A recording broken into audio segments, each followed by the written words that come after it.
ജനങ്ങളോട് വാങ്ങിയ പണം തിരികെ നൽകാനായില്ല. പാർട്ടി നേതൃത്വം കൈവിട്ടതോടെയാണ് കോൺഗ്രസ് പഞ്ചായത്ത് അംഗം ശ്രീജയുടെ ആത്മഹത്യയെന്ന തെളിവുകൾ. ശ്രീജ പിരിച്ചെടുത്തത് 80 ലക്ഷത്തിലധികം രൂപയാണ്. പണം നൽകിയവർ പെരുവഴിയിലാണ്. അതേസമയം ശ്രീജയുടെ മരണത്തിലും മുതലെടുപ്പിന് ശ്രമിച്ച കോൺഗ്രസ് നേതാക്കൾ രംഗത്ത് വന്നു. തിരുവനന്തപുരം ആര്യനാട് പഞ്ചായത്തിലെ കോൺഗ്രസ് അംഗം ശ്രീജയുടെ ആത്മഹത്യ ഉയർത്തി രാഷ്ട്രീയ മുതലെടുപ്പിനാണ് കോൺഗ്രസ് നേതാക്കളുടെ ശ്രമം. മൃതദേഹവുമായി കോൺഗ്രസ് നേതാക്കൾ കഴിഞ്ഞ ദിവസം റോഡ് ഉപരോധിച്ചു. അവസാനം പോലീസും നാട്ടുകാരും രംഗത്തിറങ്ങിയാണ് ഗതാഗതം പുനഃസ്ഥാപിച്ചത്. ജനങ്ങളോട് വാങ്ങിയ പണം തിരികെ നൽകാനായില്ല. പാർട്ടി നേതൃത്വം കൈവിട്ടതോടെയാണ് ശ്രീജയുടെ ആത്മഹത്യയെന്നാണ് പുറത്തുവരുന്ന തെളിവുകൾ. വലിയ പലിശ വാഗ്ദാനം ചെയ്ത് നിരവധി പേരിൽ നിന്നാണ് ശ്രീജ പണം വാങ്ങിയിരുന്നത്. സാധാരണക്കാരും ശ്രീജയ്ക്ക് പണം കൈമാറി. പറഞ്ഞ സമയത്ത് പണം തിരികെ നൽകാത്തതാണ് ശ്രീജയുടെ സാമ്പത്തിക ഇടപാടുകൾ പുറത്താകാൻ കാരണം. ആ സമയം ഒരു സെപ്റ്റംബറോട് കൂടിയാണ് എൻ്റെ വസ്തു കോട്ടയ്ക്കകത്തുള്ള 5 സെൻറ്റ് വസ്തു വിറ്റത്. അപ്പോൾ ആ പൈസ എൻ്റെ കയ്യിലുണ്ടായിരുന്നു, അവർക്കറിയാം. അങ്ങനെ രണ്ടും. പിന്നെ എനിക്ക് ചെറിയൊരു കോഴി ഫാമുണ്ട്, അതിലൊരു 1,30,000 അത് ഞാൻ ഗൂഗിൾ പേ ചെയ്ത് കൊടുത്ത പൈസ. അങ്ങനെ 8,30,000 രൂപയാണ് എൻ്റെ അത് വാങ്ങിച്ചത്.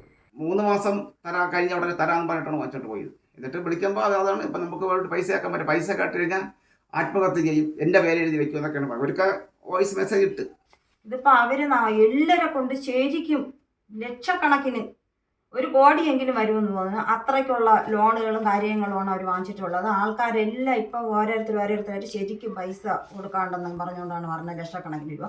അതുപോലെ തന്നെ ലോണും അതുപോലെ എല്ലാവർക്കും മിക്ക ആളുകൾക്ക് ഇതുപോലത്തെ പേപ്പർ വന്ന് ലോണിൻ്റെ കാര്യത്തിനുള്ളത്. അവരെല്ലാം പേടിച്ചിരിക്കുകയും എല്ലാം ഈ ശ്രീജ സെറ്റ് ചെയ്തിട്ടുണ്ടെന്നാണ് പറഞ്ഞത്. നമ്മളെ കൂടെ ഫോൺ വിളിച്ച് പറഞ്ഞിട്ടുണ്ട്. അങ്ങനെയാണ് നമ്മൾ ചെയ്യണം. പക്ഷെ ഇപ്പം ഈ പ്രശ്നം വന്നപ്പോൾ ഇപ്പം അതാ 2 ലോൺ എല്ലാവർക്കും ഇങ്ങനത്തെ 2 ലോൺ ഉണ്ടെന്നാണ് പറയുന്നത്. ഇവർക്ക് എടുത്തു കൊടുത്തവർക്ക് എല്ലാവർക്കും 2 ലോൺ ഉണ്ടെന്ന് പറയും. ശ്രീജ ആത്മഹത്യ ചെയ്യുന്ന ദിവസം രാവിലെ മഹിളാ കോൺഗ്രസിന്റെ മണ്ഡലം പ്രസിഡന്റ് ദീപ ശ്രീജയുടെ വീട്ടിലെത്തി വഴക്കിട്ടുവെന്നും നാട്ടുകാർ പറയുന്നു.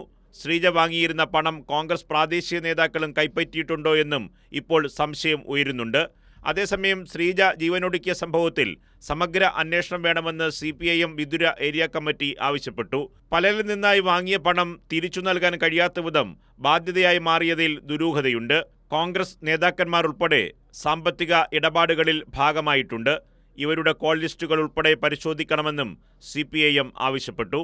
കൈരളി ന്യൂസ്, തിരുവനന്തപുരം.